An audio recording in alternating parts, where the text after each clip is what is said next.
church. I am up here today instead of Damon. So if you're expecting him to get up here, I apologize. You got stuck with me today. First, I do want to thank Damon for letting me come up here. And today I'm going to be bringing you guys a message today. And I just want to say thanks to Damon. I am thankful that God has appointed leaders in this church who lead by example. And one of the things good leaders do is they allow others to lead. So thank you today. And without him directly knowing it, he actually inspired this message. Over the past couple of weeks, we've been talking about how we've seen a lot of people come into the church. They get on fire for God, and they really invested, and then maybe even we baptize them, and then they dip. Not literally because they're in the water, but because they leave and they don't come back. And we've seen that time and time before. And then we have the other case. Where it seems that they're here for a while, something goes bad and they don't want to come back anymore. Or we have the thing that Damon said a couple weeks ago after we had someone get baptized, which when we come to Christ, when we commit our lives to Christ, it seems like Satan attacks us and hits us pretty hard. And I want to dive into that today. Why does that happen? What is going on there? And so we're going to call this message today, Escaping the Desert. And I am dying from singing, so I apologize if I take 30 drinks of water today. But I want us to think today about the desert, what the desert is, what the desert's not. I am, on Monday through Friday, I am a history teacher, and one of the worst things I have to teach is geography. If you had a geography teacher in school, he or she was way better than I am at it. I skip through a lot of it because it just doesn't interest me that much. Don't tell my boss that.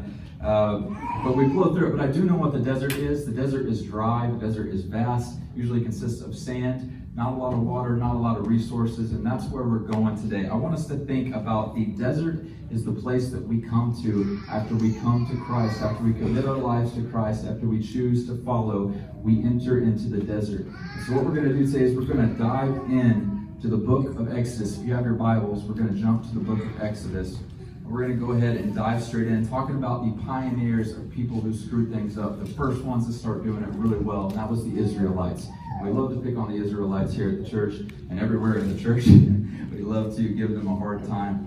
And so we're going to dive into the scriptures. You're going to see it up on the screen. But before we do that, I need to make sure that we're all on the same page. So I'm going to blow through the book of Genesis from about the middle part on in 5 minutes. So hang on tight, and then we're actually going to dive into some scripture. But first things first, we need to know a little bit about a guy named Abraham. I don't know if you guys know much about Abraham. You may know his song, Father Abraham had many children. It's 2021, take it easy. We can't use pronouns. Just kidding. Father Abraham had many sons, and many sons had Father Abraham. I am one of them, and so are you. And one of Father Abraham's sons, one of his grandsons, was a man named Jacob. And just like Abraham, Jacob had a lot of sons. One of those sons was named Joseph, and that's what we're going to pick up today. Jacob's son named Joseph was the favorite child of Jacob's sons. He was the most sought after. Jacob even got him like a cool coat, and so he was dripping and he looked good. But his brothers got really mad at that. They weren't really happy that he was the favorite, and so they made a plot to kill him. They threw him down in a well with no water. Eventually he got picked up by Ishmaelites and sold into the Egyptian custody. And while he was in the Egyptian custody, he rose up through the ranks of Egypt and ended up becoming like the right-hand man to Pharaoh. Pharaoh says, I put you in charge of all the land. Nobody is over you except for me. So Pharaoh becomes like the top dog, Joseph becomes the top dog of Egypt. And during this time, his brothers, there's a big famine over across the land. His brothers need food. His dad says, hey, stop being lazy. Go get us some food. Go to Egypt. They got everything. So Joseph's brothers go to Egypt thinking that Joseph's dead. They meet up with Joseph. Joseph has mercy on them the way that God had mercy on Joseph. And he blesses them. He tells them, hey, what you meant for evil, God meant for good. And the reason why I'm explaining all this before we jump into Exodus, because we're going to talk about slavery today. We're going to talk about the Israelites being enslaved. And the reason why they ended up in Egypt to begin with was because of what Joseph's brothers tried to do to him. And then when Joseph had mercy on them, they all moved to Egypt with him. Okay? So I know we blow through that, and if we were talking about Genesis today, I would have slowed down. So we're in Egypt now. Joseph says, hey, bring the whole family. And just like Abraham, the Israelites have a lot of kids. They just don't stop having kids at this time. And then we come to the book of Exodus, and it tells us in the beginning that they were having so many kids and they were growing so fast that the Egyptian people started getting scared. They started thinking that their way of life was going to change. And so they put the Israelites into slavery. And that's where we are going to pick up today. The Israelites were enslaved for 430 years. It was a very long time of slavery. During this time, they obviously weren't treated very well, but God heard their cries, and so he appoints a man named Moses. Moses comes to set his people free from Egypt, and Pharaoh didn't really like this. Pharaoh is still over he still ruled, and he didn't really like somebody telling him he had to let his slaves go, but reluctantly he did, at least for a while. And that's where we're picking up today. We're going to be turning to Exodus 14:21. Exodus 14:21. So the Israelites, they've been in Egypt this whole time, and now God has called them out of Egypt using Moses as his instrument for that. And what we're about to see here is one of the most cited miracles of the Bible, which is the crossing of the Red Sea. So we're going to read this real quick. It says, then Moses stretched out his hand over the sea, and the Lord drove the sea back by an east wind all night and made the sea dry land, and the waters were divided. And the people of Israel went into the midst of the sea on the dry ground, the waters being a wall to them on their right hand and on their left. The Egyptians pursued and went in after them into the midst of the sea, and all Pharaoh's horses, his chariots, and horsemen. And in the morning watch, the Lord in the pillar of fire and cloud looked down on the Egyptian forces and threw the Egyptian forces into a panic. We're going to stop right there for a second. So what we see here is Moses is leading his people out of Israel, and they come to the Red Sea. Obviously, they can't swim very fast. And so God allows Moses to part the Red Sea. So you've got walls of water on each side, and the Israelites walk through it. If you've ever seen the movie The Prince of Egypt, they do this in about 5 minutes, but it took many, many hours for them to cross, close to a whole day for them to cross. And Pharaoh's army comes after them, but the Lord already had a plan. So we watch here, we witness here that God had it, the people of God were in slavery. God has used Moses to set them free. God has set his people free out of Egypt. And now they go into the desert. The Bible is going to, depending on what version you have, it may be called the wilderness. We know, because based on geography, that the subject I'm not very good at teaching, based on that we know this would be what we would call the desert. The wilderness that they go to would be called the desert. So what, on the back of your bulletins today, if you've got one, we have some points on there that if you don't have one, that's fine. We're just going to take note of it today. We're going to go ahead and write down our first point. Our first point is that our ignorance does not hinder God's deliverance. So if you didn't get that, our ignorance does not hinder God's deliverance. Us not being very smart, us being weak, the book of Romans tells us that while we were still weak, Christ died for us. Our ignorance does not hinder what God can do through us. It doesn't keep him from having the Israelites cross the Red Sea and taking them to the desert. The fact that God knows our former sins and our future sins does not keep him from delivering us. And if you don't know that that's good news today, that is good news, church. The fact that God delivered us during our weakness is a beautiful thing. But then the Israelites head out into the desert, and this is where things get good. This is where we get to pick on the Israelites for a second and take the blame off ourselves. So we're going to turn real quick to Exodus 15. We'll be picking up right at 21. Sing to the Lord, for he has triumphed gloriously. The horse and his rider he has thrown into the sea. Then Moses made Israel set out of the Red Sea and went into the wilderness. Remember, we're going to say that this wilderness is the desert based on what we know about geography at the time. When they came to Marah, they could not drink the water of Marah because it was bitter. Therefore it was named Marah. And the people grumbled against Moses, saying, "What shall we drink?" So it's been 3 days, so I've taken like 15 drinks since I've been up here. I understand the concept of being thirsty, but they just watched God perform this amazing miracle where they literally crossed a sea and they watched the water beyond their left and the right. You'll notice I pointed left. This is not my left, but we'll worry about that later. They watched God do this amazing miracle, and now they've started complaining. Now they started thinking about their former life. Let's turn over to Exodus 16 real quick. We're going to start right at the beginning. It says, they set out from Elim, and all the congregation of the people of Israel came to the wilderness of Sin, which is between Elim and Sinai, on the 15th day of the second month after they had departed from the land of Egypt.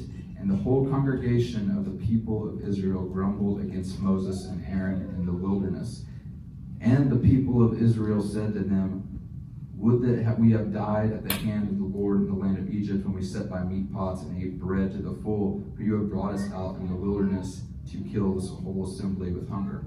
The ESV makes this translation a little confusing, but what they're basically saying is, when we were in Egypt, we had food. Now we don't even have food. Man, I'm kind of missing the old life of slavery. That was pretty good. I was getting beat, but I had food. That's kind of what they're thinking right now. They're going back to their old life.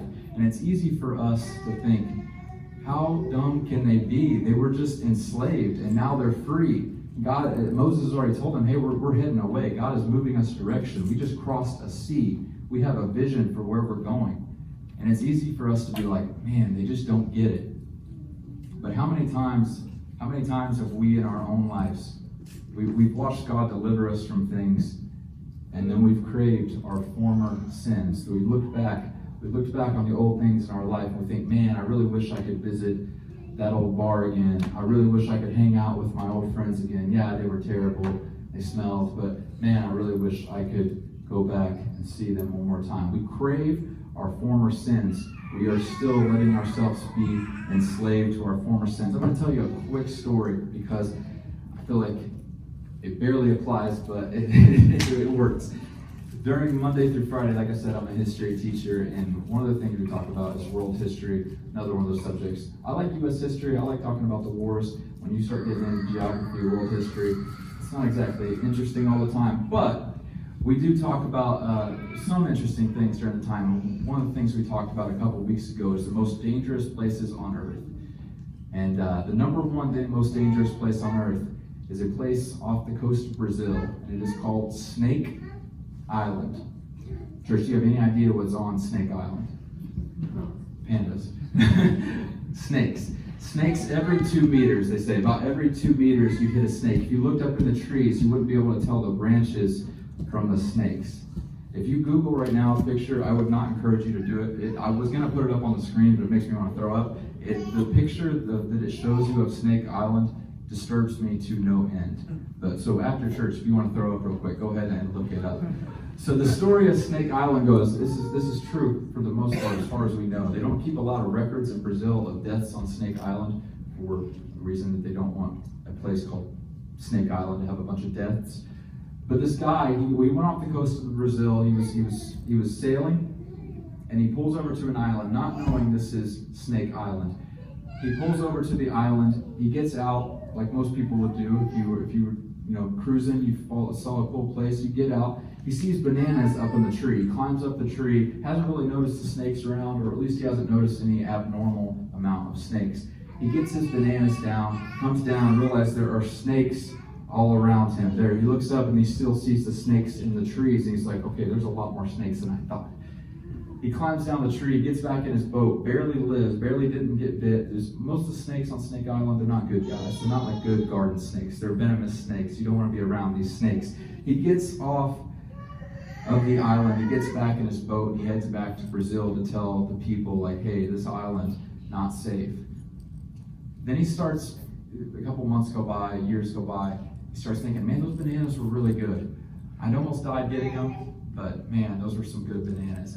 And he goes back to Snake Island. He sails back out. He's like, I got him once, I get him again. He doesn't make it off of Snake Island. This is a sad but true story. He does not make it off of Snake Island, all because he craved to go back to the former thing that almost killed him. And once again, we look at that and we think, man, that is so dumb. You went to a place called Snake Island. What did you expect to happen? But church, we do this all the time. We look back at our former life and we think, thank God I am not that person anymore. And then we do so many things that bring us back to that place. We look back at our former lives and we are envy. We are nostalgic for our former sins. Paul tells us in Romans that we were slaves to sins and now we are slaves to God. But there are so many times when our flesh cries out to be slaves of sin again. Church, I want us to think about this. I don't want this whole message to be something where you get beat up. That's what the next point is about. Every single time that Israel complained while they were in the desert, God provided some way. And when we see that passage in Exodus 14 where the water is bitter, Moses throws a log into the water and it becomes sweet. When they get hungry, God sends food literally from the sky and they were able to eat. And that's the next point, if you have your bulletins you want to write down, is that God will not desert you in the desert. God will not desert you in the desert. God sent a pillar of fire to light the way for the Israelites to get to a place called the Promised Land. He provided every single way for these people to be able to get to this place. And when they finally get there, if you know the story of the Israelites, they are too scared to go in because they see guys they say they're grasshoppers compared to them, and they're too afraid to take the land. So God tells them, okay, your generation's never going to see the Promised Land. And we look at this, like I said, we can be really put down knowing that our former sins creep back up into our lives, and it's easy to become nostalgic for those former sins. And it doesn't seem like, if we watch the Israelites do it, God's chosen people, and we look back at our own lives and we see those examples, it makes it really hard to know what is the way to do this. And as we talked about earlier, good leaders, I mentioned David, good leaders lead, good leaders provide an example. And the best leader in the Bible by far is a man named Jesus. So we're going to dive into the way that Jesus led and the way Jesus leads in this situation to help us escape the desert. That's what we're going to talk about. I want you to turn your Bibles with me to Matthew 3. And go to Matthew 3. Now, what we're going to see here is John the Baptist. John the Baptist was someone who baptized. His last name is not the Baptist, but he was a guy who was baptizing people at the time. And he was preparing the way for the Lord to come. And when Jesus comes, it says, then Jesus came from Galilee to the Jordan to John to be baptized by him. Now, a lot of people, you can still debate, there's a lot of theological debates on why Jesus was baptized. Obviously, Jesus didn't have any sins. He wouldn't need to be repenting for anything. But let's go on. It says, John would have prevented him saying, I need to be baptized by you, and you come to me. And Jesus answered him, let it be so, for thus is fitting for us to fulfill all righteousness. Then he consented. And when Jesus was baptized, immediately he went up from the water, and behold, the heavens were opened to him, and he saw the Spirit of God descending like a dove and coming to rest on him. And behold, a voice from heaven said, this is my beloved Son, with whom I am well pleased. Regardless of what we believe that the reason for Jesus' baptism was for, I believe it was what he said. It was to fulfill all righteousness. It was to fulfill the promises of God. And also it was to do what Jesus does. He provides an example. He provides leadership. He shows us what to do, what we are to do as humans. This is where I want us to go. We mentioned earlier, it seems like when people at the church get baptized, it seems like when they commit their lives to Christ, Satan comes hitting hard. And I thought about that for the past few weeks. And I was like, is that something, I've seen it time and time before. Is that in the Bible? Is there somewhere that says that this happens time after time that we see? And I think it's because Satan's angry that we switch sides.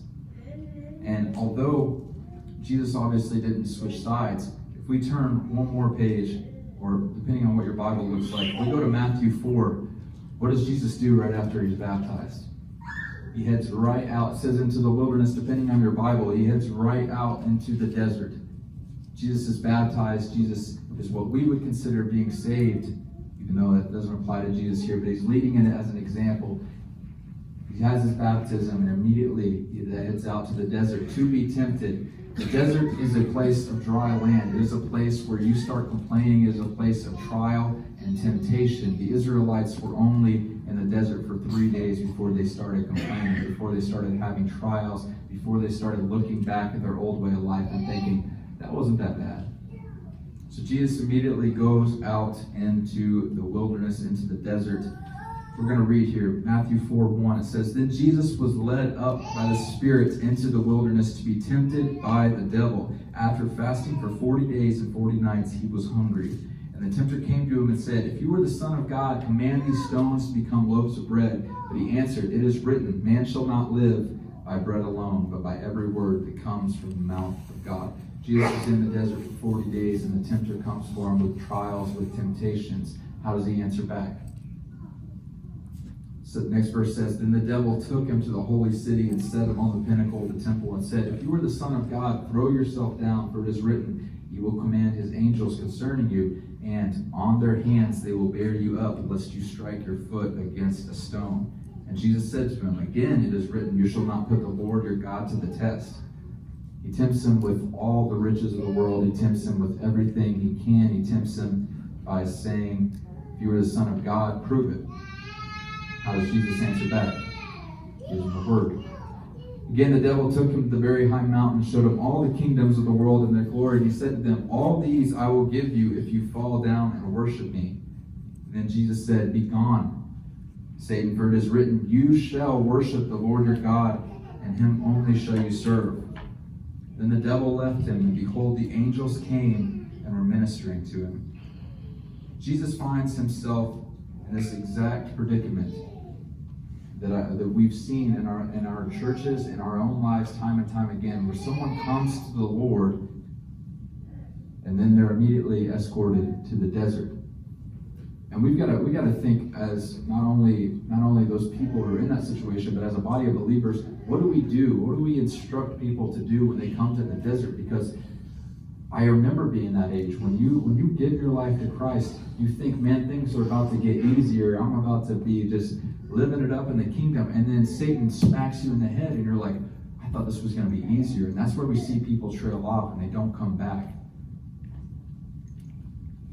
And I think as our job as people who have already come to that place, we've already escaped the desert, is to instruct them how to do it. So Jesus was baptized. He went directly into the desert. And the last point I want you to write down, I'm just going to pull it up. It says, Jesus overcame the desert by the word, and the devil fled.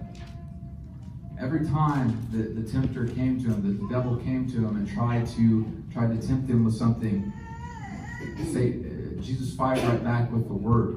He said, "Get behind me, Satan." He said, "Get out of here. I know what you're trying to do, and it's not going to work."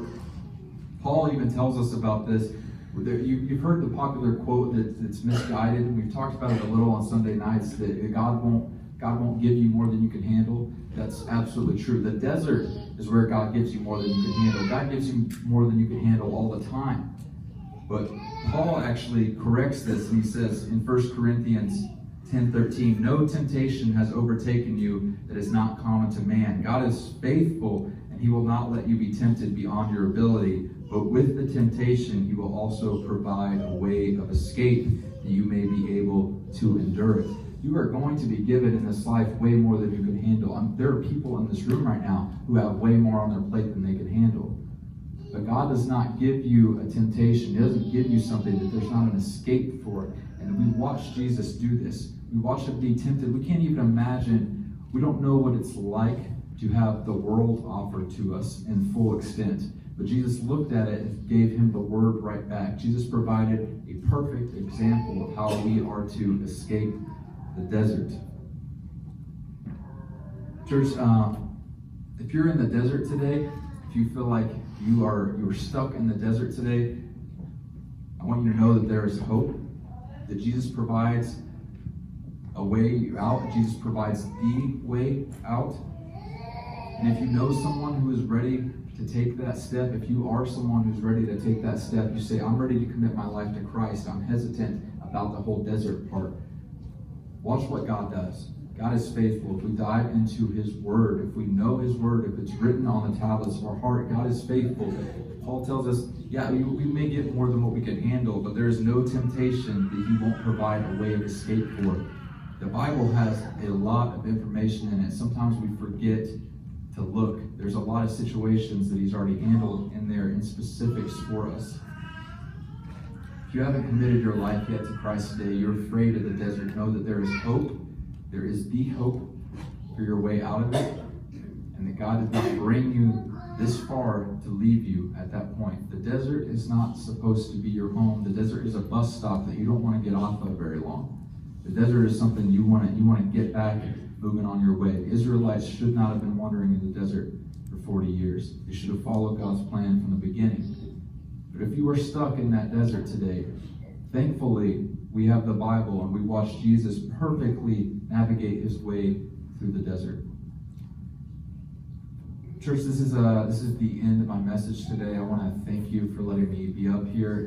Damon has graciously blessed me with the opportunity to continue this next week into a part 2. And next week, we're going to be talking about life after the desert. What's God's will for your specific life? So at this time, we're going to, I'm going to have Damon go ahead and come up, and we're going to close out. But thank you guys for letting me be up here today.